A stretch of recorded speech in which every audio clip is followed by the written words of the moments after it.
क्या आप जानते हैं पुलिस अधीक्षक विनोद चौबे समेत 29 पुलिसकर्मी को शहीद करने वाले नक्सलियों का क्या हुआ। इस वीडियो को पूरा देखिएगा क्योंकि हम आज आपको इससे जुड़ी हर खबर विस्तार से बताने जा रहे हैं। हाल ही में एक इनामी नक्सली दंपत्ति ने सुरक्षा बलों के सामने हथियार डाल दिए, लेकिन सवाल यह है क्या यह आत्मसमर्पण नक्सलवाद के अंत की शुरुआत है या सिर्फ एक छोटा कदम। तो हमारे साथ बने रहें और चैनल को सब्सक्राइब करना ना भूलें। नमस्कार, मैं हूं चंद्रशेखर और आप देख रहे हैं नव प्रदेश टीवी। छत्तीसगढ़ का कोंडागांव जिला शुक्रवार का दिन एक ऐसी घटना हुई जिसने न सिर्फ सुरक्षा बलों का हौसला बढ़ाया बल्कि नक्सल प्रभावित इलाकों में रहने वाले लोगों के लिए भी एक नई उम्मीद जगाई। पुलिस अधीक्षक कार्यालय में एक नक्सली दंपत्ति रेसिंग कुमेटी उर्फ रतन सिंह और उनकी पत्नी पुनाया आचला उर्फ हिरोंदा ने सुरक्षा बलों के सामने आत्मसमर्पण कर दिया। ये दोनों कांकेर जिले के रहने वाले हैं और इनके सिर पर 8-8 लाख रुपए का इनाम था। लेकिन क्या थी वो वजह जिसने इन नक्सलियों को हथियार छोड़ने के लिए मजबूर किया। आइए इस कहानी को शुरू से समझते हैं। रेसिंग कुमेटी और पुनाया आचला कोई साधारण नक्सली नहीं थे। रेसिंग 2002 से 2023 तक और पुनाया 2005 से 2023 तक माओवादी संगठन में सक्रिय रहे। इनके खिलाफ छत्तीसगढ़ के कांकेर, राजनांदगांव, धमतरी, गरियाबंद, कोंडागांव और पड़ोसी राज्य उड़ीसा में कई गंभीर अपराधों के आरोप हैं।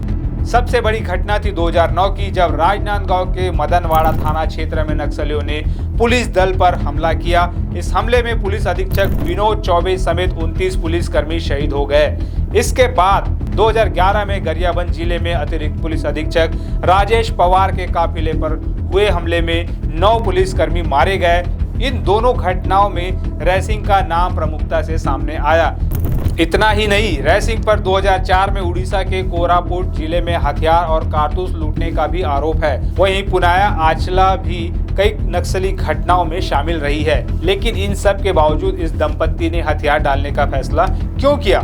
इसके पीछे की वजह जानने से पहले आइए समझते हैं कि नक्सलवाद की जड़ें कितनी गहरी है। नक्सलवाद, जिसे माओवाद भी कहा जाता है, भारत के कई राज्यों खासकर छत्तीसगढ़, झारखंड और उड़ीसा में एक बड़ी चुनौती बना हुआ है। यह आंदोलन 1967 में पश्चिम बंगाल के नक्सलबाड़ी गांव से शुरू हुआ था, जब चारू मजूमदार और कानू सान्याल जैसे नेताओं ने सामाजिक और आर्थिक असमानताओं के खिलाफ सशस्त्र विद्रोह की शुरुआत की। छत्तीसगढ़ में नक्सलवाद का प्रभाव खासकर बस्तर और कांकेर जैसे इलाकों में ज्यादा है, जहां जंगल और आदिवासी आबादी नक्सलियों के लिए छिपने की जगह प्रदान करते हैं। लेकिन पिछले कुछ सालों में केंद्र और राज्य सरकारों ने नक्सलवाद के खिलाफ सख्त रणनीति अपनाई है। छत्तीसगढ़ में नक्सल मुक्त भारत अभियान के तहत सुरक्षा बलों ने कई बड़े ऑपरेशन किए हैं। 2024 में बस्तर रेंज में 141 नक्सली मारे गए और कई ने आत्मसमर्पण किया। इस साल भी अब तक 100 से अधिक नक्सली मारे जा चुके हैं और 161 ने हथियार डाल दिए हैं। लेकिन क्या यह आत्मसमर्पण सिर्फ दबाव का नतीजा है या कुछ और? पुलिस अधिकारियों के मुताबिक रेसिंग और पुनाया ने छत्तीसगढ़ सरकार की नक्सल उन्मूलन नीति 2025 से प्रभावित होकर आत्मसमर्पण किया। इस नीति के तहत आत्मसमर्पण करने वाले नक्सलियों को न सिर्फ सुरक्षा दी जाती है बल्कि उन्हें पुनर्वास, रोजगार और सम्मानजनक जीवन की गारंटी भी मिलती है। रेसिंग और पुनाया को 50-50 हजार रुपए की प्रोत्साहन राशि दी गई और उन्हें अन्य सुविधाएं भी प्रदान की जाएगी। लेकिन इसके पीछे एक और वजह थी, नक्सलियों की खोखली विचारधारा और शोषण।